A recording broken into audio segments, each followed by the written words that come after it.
Hi friends, welcome to ఆచి recipes and vlogs. ఈ వీడియోలో నేను సింపుల్గా ఎలా డెకరేట్ చేసుకోవాలో చూపిస్తున్నాను. పూజలకైనా లేదా ఇంట్లో చిన్న చిన్న ఫంక్షన్స్ చేసుకుంటాం కదా, ఆ చిన్న ఫంక్షన్స్ కూడా ఈజీగా మనం చేసుకునే డెకరేషను అప్పటికప్పుడు అయిపోతుంది. అయితే టైం లేనప్పుడు ఇది చాలా సింపుల్గా ఉంటుంది. టైం లేనప్పుడు ప్లెయిన్ వాల్ దగ్గర చేసుకునే ఫంక్షన్ కన్నా కూడా ఇలా చేసుకుంటే ఇంకొంచెం లుక్ వస్తుంది కదా, అందుకు నేను ఇలా సింపుల్గా చేసేస్తున్నాను. ఇది ఫ్రైడే మార్నింగ్ చేసాం మేము, అంటే వరలక్ష్మి వ్రతం కోసం. అసలు ముందు రోజు చేసుకుంటారు అందరూ డెకరేషన్ అనేది, కానీ ముందు రోజు వెళ్ళి అన్నీ తెచ్చుకుందాం అనుకున్నాం, కానీ మాకు ఆ రోజు వర్షం వచ్చింది. థర్స్డే మధ్యాహ్నం నుంచి పెద్ద వర్షం అయితే వచ్చింది. ఇక ఆ నైట్ వెళ్ళి తెచ్చుకున్నాము. ఇక టైం లేక ఫ్రైడే మార్నింగ్ వరలక్ష్మి వ్రతం రోజు ప్రసాదాలు అవి కూడా నేను ప్రిపేర్ చేసాను. అయిపోయిన తర్వాత మార్నింగ్ 7కి స్టార్ట్ చేసాము. నార్మల్ వాళ్ళ దగ్గర పెట్టుకుని కన్నా కూడా ఇలా చిన్నగా డెకరేషన్ చేసుకోవచ్చు అని చెప్పి స్టార్ట్ చేసాము. ఈ క్లాత్ చూసారు కదా, ఈ క్లాత్ నేను మీషోలో తీసుకున్నాను. అప్పుడే 1.5 year అయ్యి ఉంటుంది ఈ క్లాత్ తీసుకుని. అప్పుడు దీని టోటల్ కాస్ట్ వచ్చి 580 రూపీస్, 580 రూపాయలకి వచ్చింది. నాకు నచ్చింది, చాలా బాగుంది. ఇది మనం నార్మల్గా చూసిన దానికన్నా ఇలా వీడియోస్లో కానీ ఫొటోస్లో కానీ చూస్తే 3D ఎఫెక్ట్స్ ఉంటుంది కాబట్టి నిజమైన అరిటాకులతో చేసి ఆ పువ్వులను హ్యాంగ్ చేసినట్టు ఉంటుంది. వీడియోలోనే కాదు, దూరంగా చూసినా కూడా అలాగే అనిపిస్తుంది. 3D ఎఫెక్ట్ అయితే ఉంటుంది. చాలా బాగుంది క్లాత్ అయితే. ఆ క్లాత్ నేను కట్టిన తర్వాత ఇక అలా వదిలేద్దాం సింపుల్గా అనుకున్నాను, కానీ మళ్ళీ ఆలోచించాను ఇంకొంచెం ఏదైనా చేద్దాము. ఎలాగ వరలక్ష్మి వ్రతం టైము మార్నింగ్ 6 to 8 లోపు చేసుకోవాలంట, లేదా 11:40 నుంచి 12:30 లోపు ఒకటి చేసుకోవాలి. ఇంకో ముహూర్తం కూడా ఉంది తర్వాత. ఎలాగ 6 to 8 అవ్వలేదు కాబట్టి 11:40కి పూజ స్టార్ట్ చేద్దాము, కొంచెం టైం ఉంది కదా అని చెప్పేసి నేను ఇంకొంచెం డెకరేట్ చేద్దామని ఆలోచిస్తే ఏ కలర్ పడితే ఆ కలర్ మనం వేసేయకూడదు కదా, దానికి పర్ఫెక్ట్ కలర్ అయితే సూట్ అవ్వాలి. అప్పుడు ఏం చేశానంటే, నా దగ్గర ఒక పింక్ కలర్ ప్లెయిన్ శారీ ఉంది. ఆ క్లాత్ మీద ఉన్న హ్యాంగ్ అవుతుంది కదా, ఆ ఫ్లవర్స్కి మ్యాచ్ అవుతుంది. అది కూడా ప్లెయిన్ శారీ, చాలా బాగుంటుంది అని చెప్పేసి నేను ఆ శారీ తీసుకొచ్చాను. అది కూడా ఒక వరలక్ష్మి వ్రతానికి నేను పూజ దగ్గర పెట్టుకున్న శారీయే. ఇంకా అంచులు కుట్టించుకోలేదు, ఫాల్స్ కూడా వేయలేదు.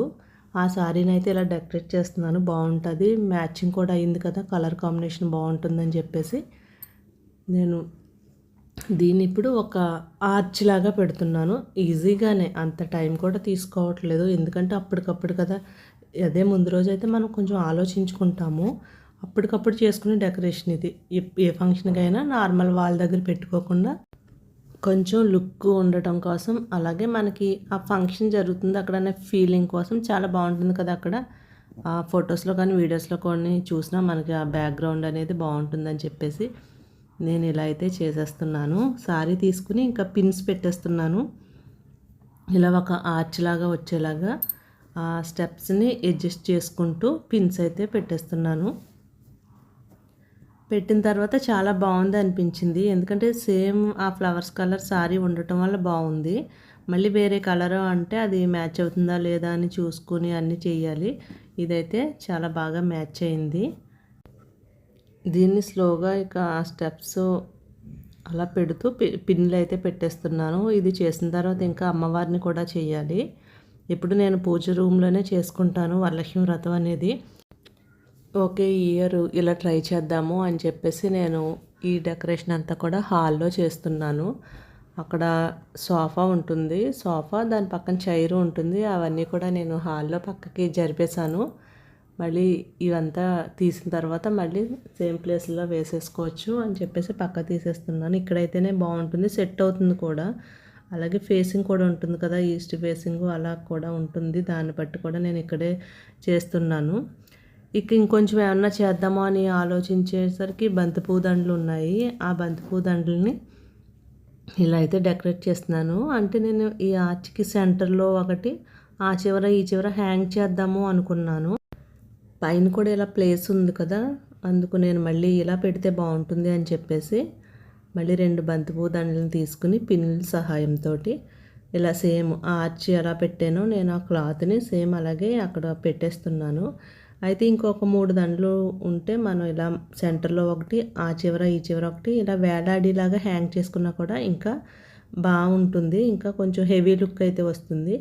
నేను ఇంకా అలా అయితే చేయలేదు, ఎందుకంటే ఇంకా చాలా పని ఉంది. పూజ దగ్గర ఇంకా చాలా డెకరేషన్ చేసుకోవాలి, ఇంకా అమ్మవారిని పెట్టాలి, అన్ని ప్రసాదాలు అన్నీ తెచ్చి ఇక్కడ పెట్టుకోవాలి కదా, ఇంకా టైం సరిపోదు అని చెప్పేసి నేనైతే ఇలా పెట్టాను. అయినా కూడా చాలా బాగుంది, లుక్ అయితే సూపర్గా ఉంది. ఈ డెకరేషన్ అనేది ఇలా సింపుల్గా కూడా చేసేసుకోవచ్చు మనం.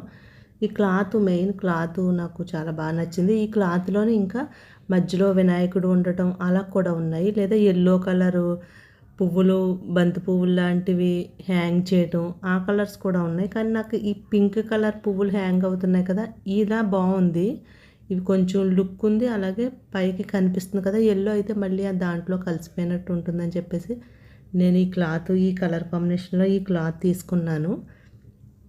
ఈ క్లాత్ మనం ఎక్కడైనా సరే ఈజీగా కట్టేసుకోవచ్చు. ఇలాగా నేను ఇక్కడ కిటికీ కట్టాను ఈ సైడ్ అయితే, ఆ సైడ్ ఇంకేమీ లేక హుక్ ఉంటుంది కదా, హుక్ అంటించి గోడకి మనకి డబల్ టేప్తో హుక్ ఉంటుంది కదా, అది అంటించేసి ఇలా కట్టాను. ఓకే ఫ్రెండ్స్, ఇప్పుడైతే రెడీ అయిపోయింది.